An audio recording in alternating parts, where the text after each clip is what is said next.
Welcome. You are at the CCC. Where there are no outside issues. My name's Anthony. I'm an addict and an alcoholic, another bozo on the bus, and I care about you. And I'm LouiLou. My pronouns are he and him. I'm recovered for crystal meth and alcohol, and I'm always in search of balance. Yes, and each week we strive to foster a brave space where we can engage in conversations centered around topics of recovery.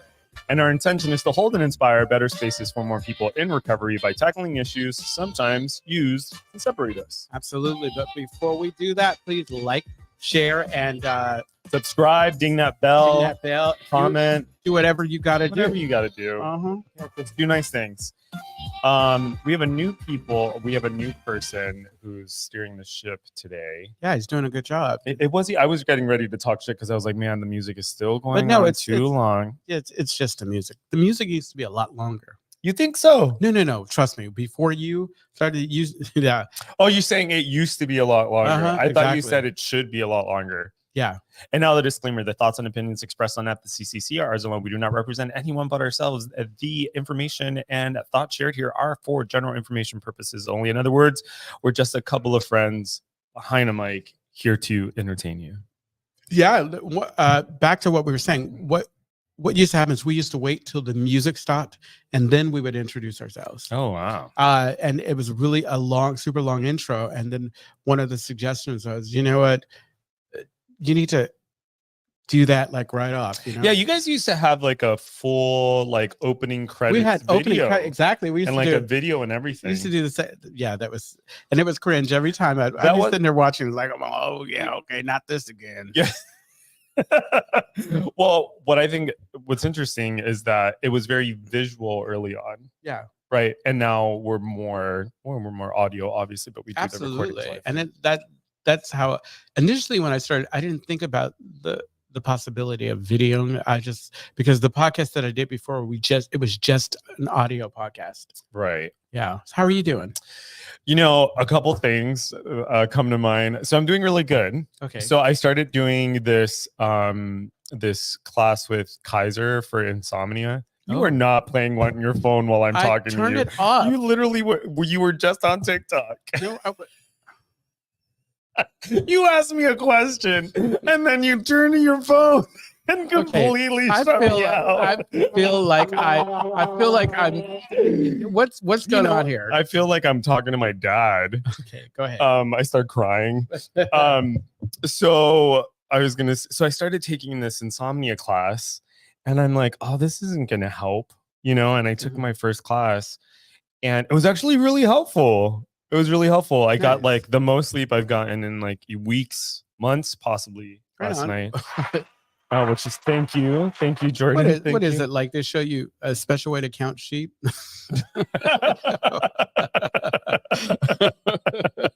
Yeah, I can tell. Depending on how long that laugh goes, that he's not feeling it. No, that's not true. Okay, but I thought that was really funny. Yeah. It's a lot of things. But the thing that was really helpful for me was they talk about time asleep versus time in bed, and that the discrepancy between those things shouldn't be too high. So exactly. You shouldn't be spending a lot of time in bed and then like especially not reading or doing certain things. And so like, for example, last night, the second I went in bed, I'm like, all right, the goal here is just to fall asleep. I'm not going to like be on my phone for too long, although I shouldn't have been on my phone, but I was. And then when I woke up in the morning, I like didn't reach for my phone. I like said my prayers and then I got out of bed and then I was like, oh, wow. When I wake up, when I open my eyes, my phone is in my hand and I'm already scrolling on TikTok. Right. I mean, it's so easy. I love, oh my God. It's like one of my favorite things to do is just to sit there and read. Especially now because I'm all excited about Kamala. Yeah. I get that. You know what's interesting? It's like, you know how if I can't sleep, I just rub one out. Is that right? Yeah. And that usually helps me. You know, since we're going there, that doesn't work for me because it's like eating a chip, you know. Well, the problem with you is like, come on, you can't eat just one chip. Yeah. It's like it's not snack, it's snacks. It's snacks. I think that's lovely. Yeah. So, but I'm doing great. Today was a very nice day. Right on.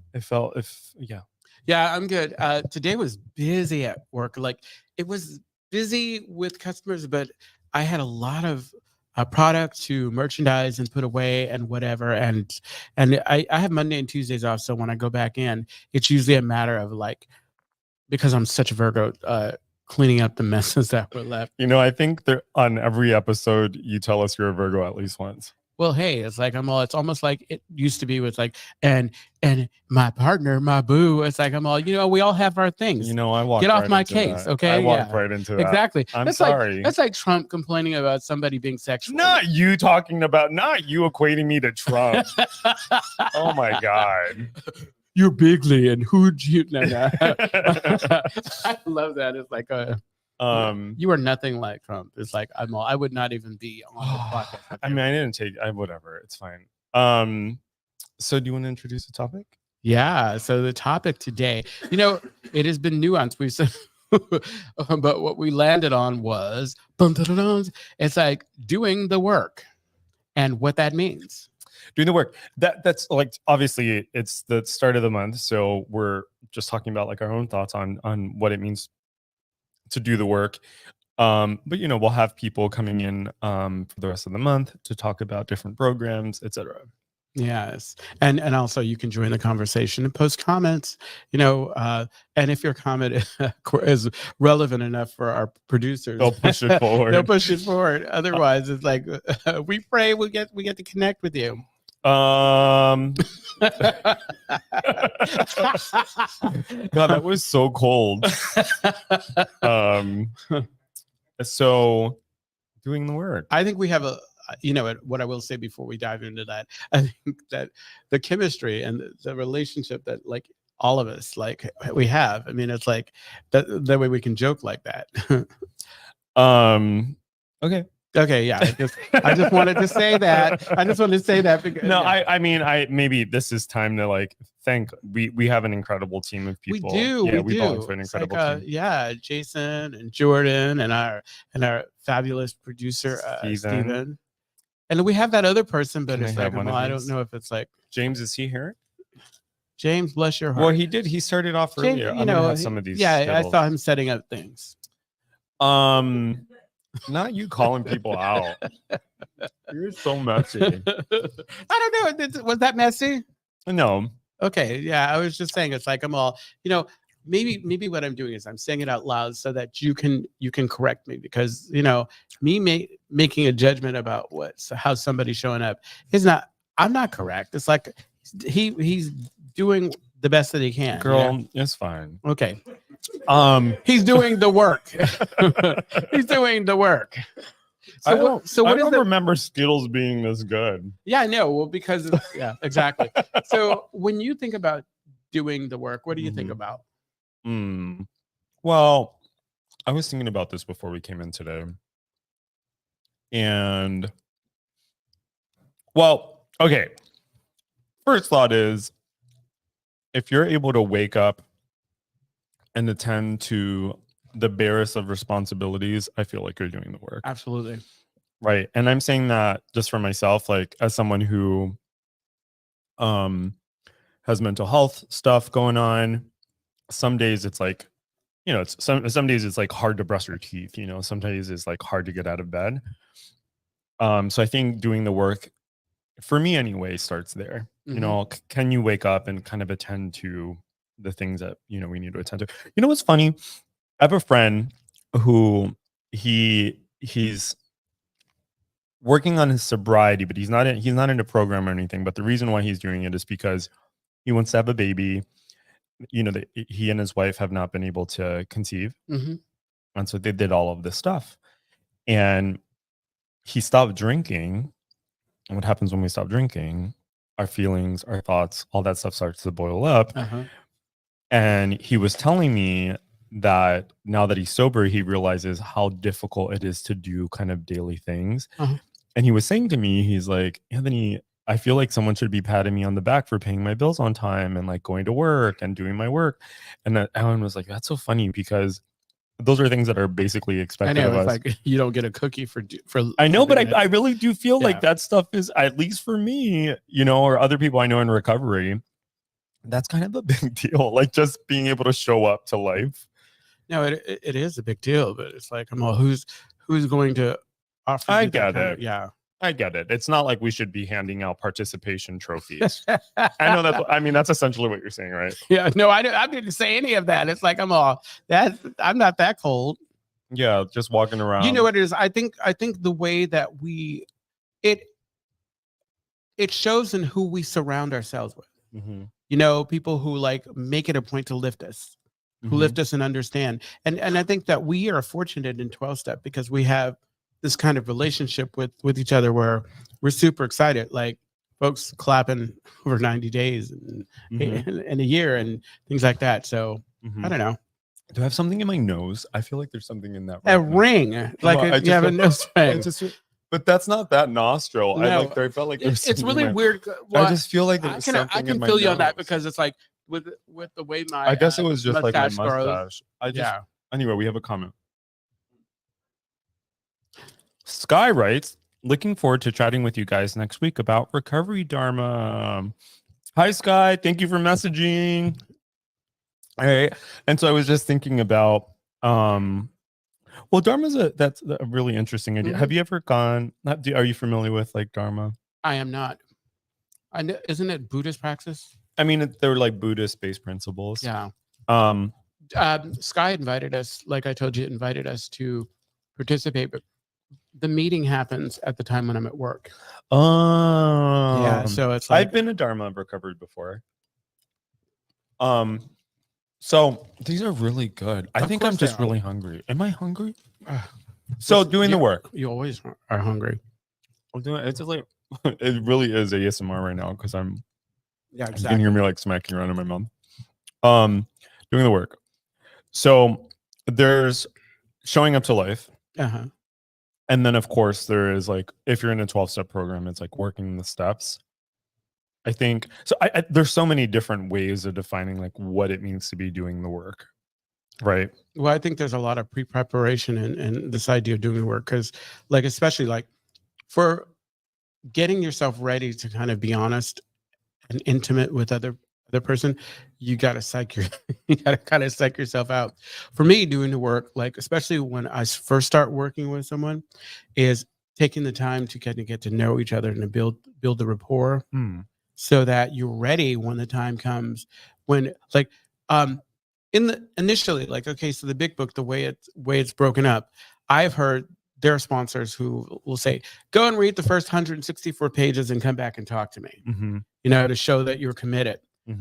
I think that you know, I can't judge somebody doing that, but I think that if had my first sponsor did that, I probably don't think I would have like been connected in a way. That's real. Like real, yeah. What I do is like you know, you'll get some newcomers that come in and they're working the steps and they want to be on step 1 or they want to work the steps.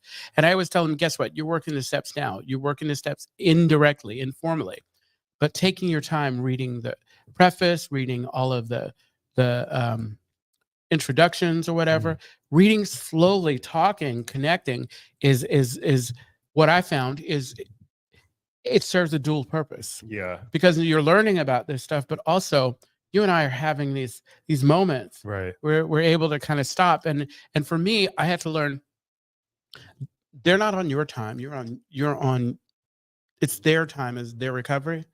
I mean, obviously it's my time. I'm showing up. But what I mean is like, I'm not going to rush through these readings. Right. If they want to stop and talk for an hour about something that they're uncertain about, then I have made it a point to be open about that so that, because I'm trying to get to a place where I want you to trust me. And most of us come in with that not being able to trust. So yeah.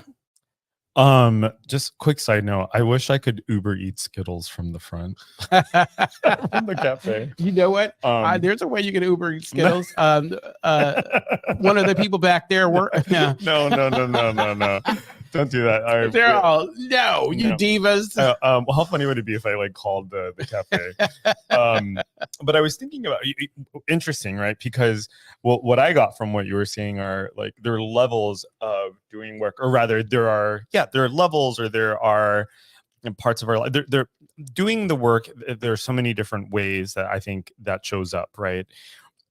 but in my head, it seems kind of segmented, but and at the same time, they're all related, right? So, what does it look like to do the work within your personal relationships? What does it look like to work on your recovery? What does it look like to do the work at work, right? So, there are all these different ways of looking at it. And then, what else? The other thing that was occurring to me is kind of the spirituality of that. At least if we're talking about 12-step, for example. So there's no way. Who's watching it? Where is that, Michael? Someone just brought in Skittles. Oh, the purple one. Can I have the purple one? Who is that? Is that Brandon? Well, who was it? Hi, Brandon. Thank you, sweetheart. So I just got some Skittles. He Ubered Brandon, Yeah. that was really sweet. Do you want some of these? No, I'm good. How funny would it be if I didn't let you have any of them after I just had so many of yours? So yeah, there's all these. There are all these ways that you can do the work. Also, spirituality. So I used to have this supervisor. We didn't get along very well, but we got along fine. He told me. I remember when I went in. These are so good. These Skittles are so good. It's wild berry Skittles. But he said to me, because I would go in and I would like talk about my mom. In clinical supervision, you're focusing on your patients. Uh-huh. I'd go in and I'd talk about my mom or like some stuff that's going on for me. And at one time, I paused myself and I was like, this feels really inappropriate. I should be focused on client work, patient work.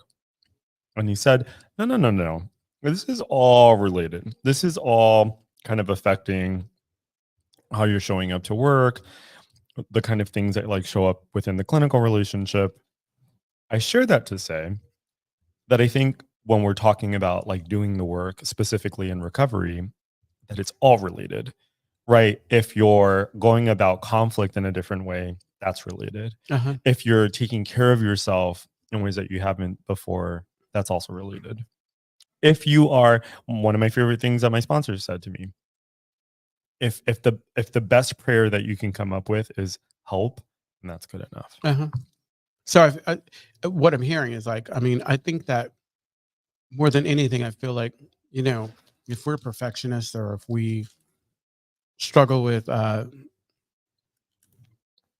don't know, I think grace is called for, or what is the best thing that, like you said, when we first started, it's like, if all I can do is wake up and shower, Right. and maybe take a walk around the block or whatever, then I'm doing the work. And so Straight you need up, to don't judge yourself so harshly if your work doesn't look a certain way. Mm-hmm. I mean, because there's some days where I am just super productive, like at work specifically. Like today was one of those days. I'm telling you, I got stuff done. I was a rock star. And there are other days where I'm downstairs on my phone. Hopefully my boss is not listening. And I'm just trying to get through the day. Can I say that I'm living for these Skittles? Oh, yeah. But what I wanted to say is this idea that like doing the work has to turn into something being productive, which kind of reminds me of physics. It's like work is, oh my God, I don't even remember the definition, but work is like you're exerting force and something happens, right? And that if a person isn't productive, that productivity equals value, right? Absolutely. And I just don't know that that's true when we're talking about doing the work. And I guess it's important to say that when we talk about doing the work, we're talking about it within the frame of people who have, substance or process addictions. Absolutely. Or were you going to say something? No. I was thinking about like, okay, so like when you're applying for jobs or when you're going through that process or whatever, you're and this is third step stuff. You're sending out your resumes, you're doing everything, and there seems to be nothing's going on. It seems like, it could seem like it's a waste of time, but really, what I've done a lot is to try to encourage individuals who are going through whatever. It's like you're doing the legwork, you're putting things into place, and it's percolating. And you may not see what you need to see right now, but somewhere down the line, all of a sudden, all of your efforts, kind of like when you were applying for your programs or whatever. And then finally, I mean, it was the gift for you is that you knew kind of around the time when a decision would be made, but you had to do all that work, all that work. And there's faith that goes, there's a lot of that idea of faith that goes into that. Can I also tell you that I love that you brought that up, because I was thinking about this the other day. I could not have matched with a better placement. Nice. I could not. Right. I had ideas about things, but it could not have been more perfect. Nice. Right. The program, for example, I get to focus on addiction, dual diagnosis. They have a very strong like addiction program in general. And I was thinking about like my future work, and I'm like, oh my God, this could not have happened more perfectly. I love that. You know, well, some of the skills are getting stuck in my teeth. And it wasn't your first choice, huh? It was top 3. It was top 3, but it's like it wasn't the one. Like I thought there was one that you really wanted. It's like, and well, the one that I wanted. Let me explain. The one that I wanted was the one that was going to make sure that he didn't leave me. No, they were all in the area. I know, but no, you applied for some that weren't. I did. I applied to some, and I was like, seriously, are you? How do you want to tell me you hate me? No, I'm kidding. I'm making your. You know what's so funny? Can I tell you what's really funny? You know, you can tell me anything. Boo. Well, the thing that you just said, you're like, it wasn't your first choice.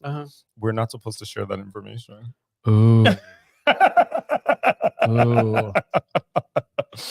Damn. So let me just I hope give that you don't have to. In the event that anyone listens to this, let me explain. So it was my second choice, only because I wanted to focus on doing like projective assessments and like a lot of more like assessment heavy stuff. I love like, the deeper I go in, the more I regret. I'm just kind of like, the more I regret, because if anyone listens to this, I need to explain. Yeah. No. Okay. And I wanted to be in a residential program. So Nice. that's why I was looking at working in a hospital, a state hospital specifically. Absolutely. And the only reason why the program that I'm in was second is because I wasn't guaranteed to have all of the clinical assessments that I wanted to do. Okay. Only difference. Okay, good. It was like, I think that this is this is a clear lesson, and telling you. To be fair, I wasn't like, hey girl, don't tell anyone. Okay, yeah, exactly. All right, let's see that comment. Jaylon, oh my God, we haven't seen your name pop up in a long time. Hi. Are you wondering that? I think what I have to remind myself of as far as doing the work and what that looks like for me is that it's not a race. For example, I have 2 sponsees. The first one has been on step 1 for months and just finished it and reached out to me to go over it. And the second one is on step 4. I love that. Yeah. Jaylon, thank you for that. And yeah, it's like, and the outcome is not measured in the same way, like as, you know. Well, you know what I'm having a hard time with is there is a very kind of material, physical, kind of like of this world way that we measure work, right? Like effort. And there is this other thing that I think is also, and maybe this is very touchy-feely, but I think about, for example, a person's spiritual life. Like, are they connecting with something that's bigger than themselves? Are they living for a purpose that's higher than themselves? Are they showing up to their relationships? Are they being a good person? And whatever, like, and I think the reason why that comes up for me is because as I get older, I noticed that when I was younger, I put so much stock in the things that made me look good, right? And as I get older, I'm realizing actually none of those things matter. And what is most fulfilling for me are relationships that are quality, healthy relationships. Sounds like that piece in the 12 and 12, where we talk about true ambition. Is not what we thought. I Yeah. love that. Yeah. Exactly. And also, Jalen, I love that you brought up working with sponsees I know. I'm impressed. I love that. because one of the things I'm so sorry for y'all listening that I'm chewing about. Wait a minute. This It's is like what we're working with. most of, like the people that know you on here that listen are used to you. You know what's crazy is that I didn't think I chewed or ate on screen so much, but whenever I happen upon an episode that we've been in, I'm like eating or chewing. We need it. We need, like, you know how they do that clip show where they just cut together. Oh, right. Well, all they the do. yeah. Okay, let me go back to J-Lon. Yeah. So I love my sponsees. I'm obsessed with all of them. I know. I tell them, Mhm. I was explaining to a sponsee, it's like, because we have this intimate relationship. I love you guys. I fall in love with you each time. Mhm. You know, and it's not. Mhm. It's a platonic love that that's It amazing. is to me. Every single one of them, I feel like I'm experiencing God. Like I feel like I'm experiencing something that is just so magical and I light up when I see them. yeah, I really do. Yeah. And there was one, I'll tell you right now, she was not easy to work with. No. She was not easy. I got this from a former sponsor. That my favorite sponsor is always the one that's struggling the most. Yeah. So doing the work. You know what's interesting? Okay, so What? I've talked about it a lot on here, and it goes back to work. I had to change. I was having expectations for how other people were working. I was imposing my work ethic, and I don't want to say work. Me saying my work ethic is just kind of judgmental, but I was imposing how I was working, how I was showing up, and what I believe to be the only way to do it onto them, and not giving credit where credit was necessary. Almost like that, getting the pat on the back. Like some people, what they do and how they're able to show up is different. You know what this sounds What's like? that? It sounds like you're saying. It sounds like you're saying, I'm better than them, and I need to accept that I'm better than them. No, I don't want that to be how it sounds. Unfortunately, that's probably how it is. But what was happening was I was in my head. I was thinking that my way was the only way, and that's destructive. That's counterproductive to like encouraging folks to work the best way they can. And I think that I still struggle, but when I'm really kind of in tune spiritually, I'm paying attention to what they bring, how they bring it, and encouraging them to do that. Because I've modified, like, I don't need this to happen yesterday. I don't need this when I talk to employees in my department. I usually encourage, work at your pace. You know what, this is something that can get done, but I mean, it's like, if we just focus in on that, I'm not asking you to for me, it's like, I'm not asking you to just rush and get it done. And I also am learning to kind of, sometimes you need to take a walk off the floor, take a moment, no pressure. I just have to work on not doing that silent scorn where it's like, instead of talking to you about what I'm frustrated with you about, I just treat you like shit without you knowing what it is. It's like, but that's a whole nother conversation. Beep, bop, bop, boop, boop, boop, boop. Oh yeah, I know. It's We're like gonna have our scat break. I know. It's like that. It's like that in a black church. It's like, and then all of a sudden we're like having a worship session. Do you said something really funny last week, but you were doing scat, but it was like it sounded like real scat. Beep, bop, ba, da, ba. That's what it was. Beep, bop, ba, da, ba, ba, ba, beep, boom. And that's our scat break. I know exactly. Oh my god, my alarm's going off.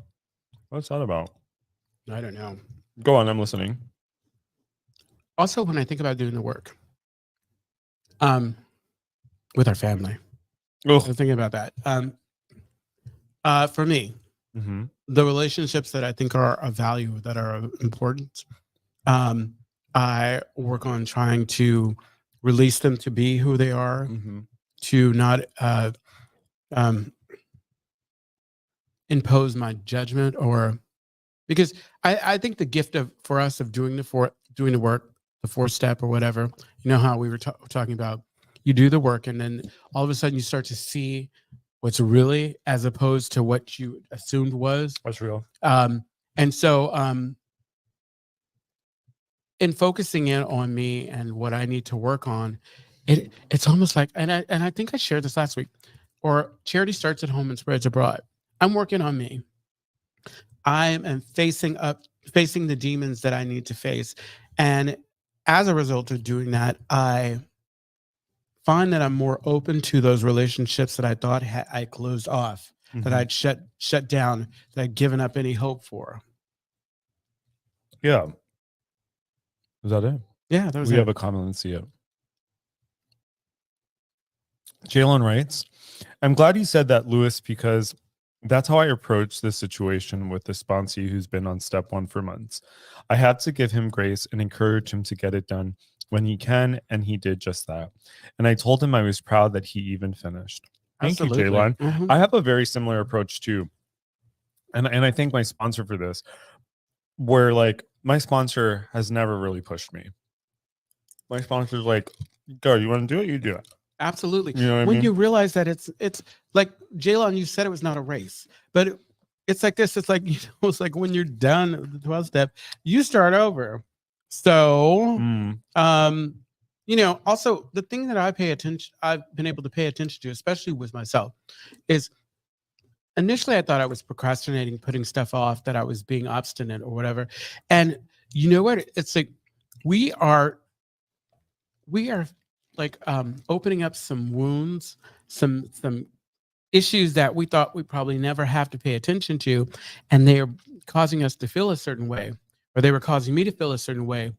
And the way I used to handle things that were uncomfortable, I would excuse myself. I didn't even know if I did. My friends say, somehow we start talking about something serious and you always end up going to the bathroom. And I didn't know that. I was completely unaware.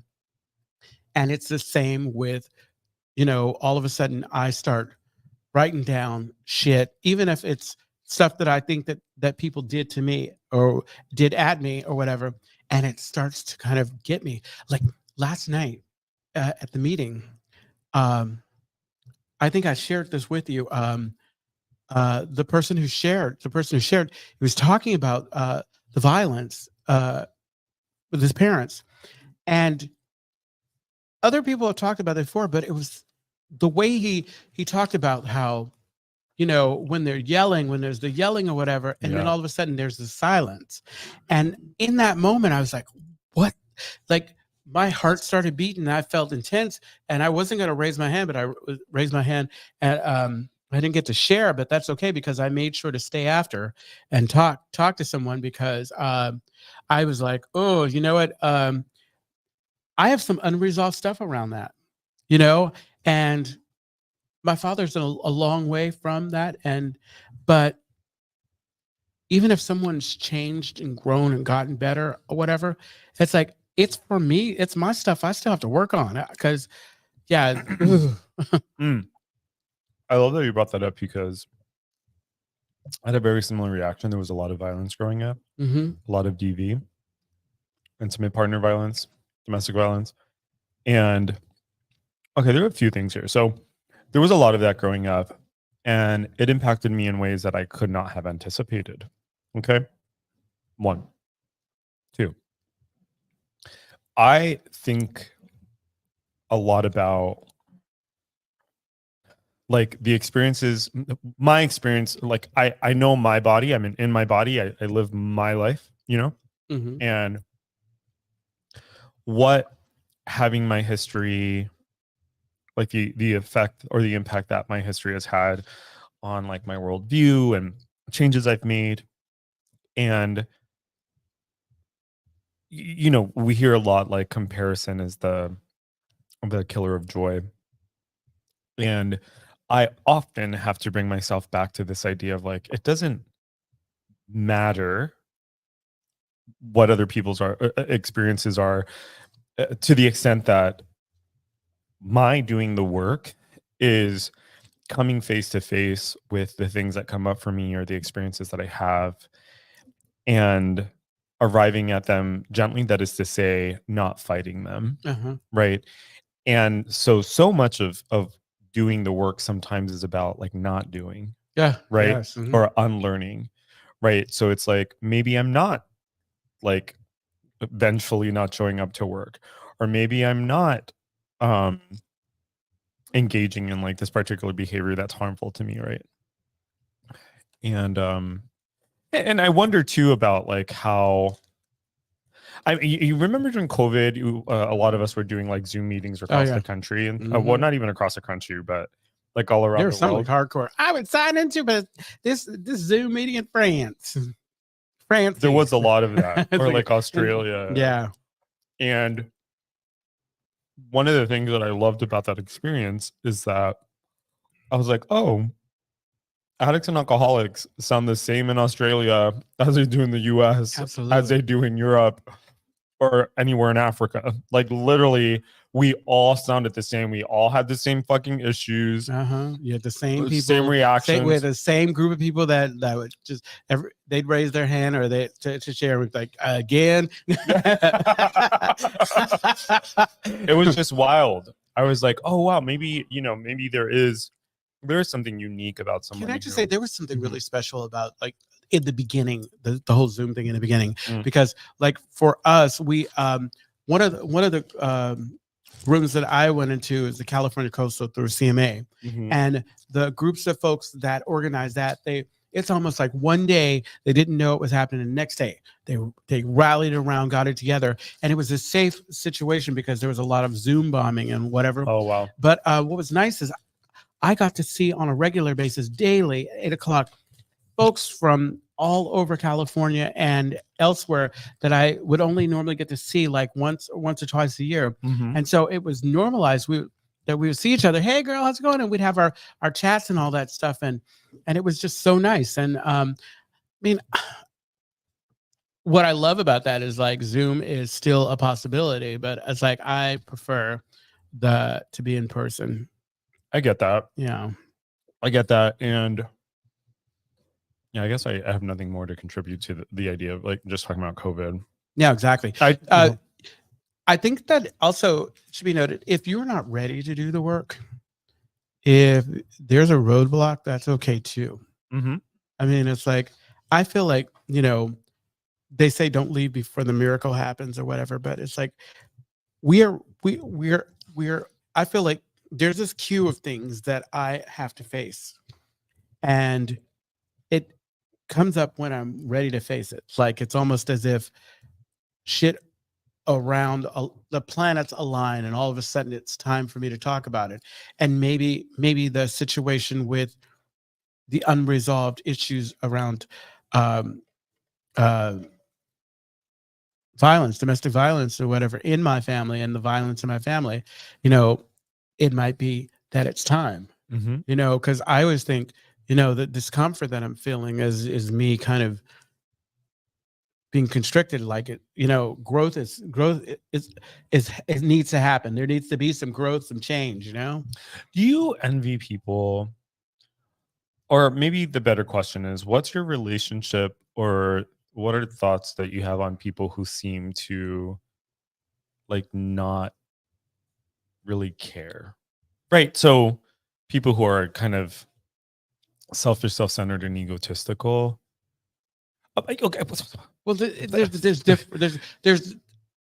I know what you're saying. You know what I'm trying to say? There are folks that have a serenity up to them, but they're also the ones that, in my mind, seem to not care. And I feel like, to be fair, I don't know about you, but I think that is judgment on my part, because I don't know what's going on with them. They're presenting a certain way because that's probably how they've been, how they've managed. That's fair. But maybe they're falling apart behind the scenes. Because I used to always say, the more polished gay boys look or whatever, the more shit they've got going on behind the scenes. And so if it seems like it's somebody who kind of doesn't care, I usually steer clear. Yeah. I usually steer clear because it's like, I care. Like I don't want Mhm. I don't want somebody. The worst would be like if I'm passionate about something, if I'm frustrated about something, or whatever, and somebody says, "Hey, don't take," or they try to, what I'm getting at. It's like, Yeah. yeah, it's like it's one of those things where it's like there's a situation that, like, okay, I had this roommate. I called her the queen of gaslighting. Okay. She would bring something to me. It would be something that's happening around the house. But then she would say, but it's not really a problem, not really a problem. I'm all, well, you brought it to me. It's a problem. Right. If it weren't a problem, you wouldn't talk about it. And so uh she didn't like that because it's like I care. I'm in this relationship, and you know we knew each other a really long time, but we didn't really know each other. And so it was like we were learning. And for me, it's like, if you bring it to me, we're going to talk about it. Right. Or we're going to put it on hold and talk about it later, but we're going to talk about it at some point because apparently it's an issue. Because if you just try to sweep it under the rug, you just wasted my time, my energy saying, it's not a problem, but it is. That's gaslighting.